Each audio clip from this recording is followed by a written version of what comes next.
আজকে একটা unique recipe করছি, তার জন্য আজকে বানাচ্ছি ফিশ এগ রাইস। তার জন্য মাছের ডিম নুন হলুদ দিয়ে ভেজে তুলে নিয়েছি।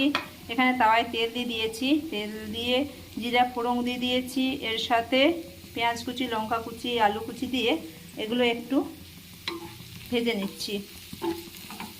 এগুলো হালকা একটু ভাজা হয়ে গেলে এর সাথে একটু দেব কুচনো বাঁধাকপি।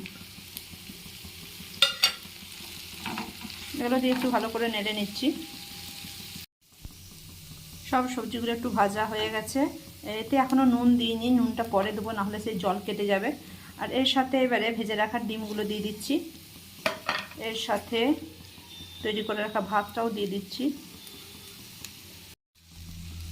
এর সাথে দিয়েছি নুন, হলুদ, কাশ্মীরি লঙ্কার গুঁড়ো, গোলমরিচের গুঁড়ো, চাট মশলা আর একটু ভাজা মশলা, এগুলো সব দিয়ে দিয়েছি। এগুলো দিয়ে এগুলো ভালো করে মিশিয়ে নেব। খুব ভালো করে মিশিয়ে নিয়ে এটা একটু ভেজে নিয়েছি। আমার ফিশ এগ রাইস তৈরি হয়ে গেছে। ভিডিওটা দেখার জন্য ধন্যবাদ।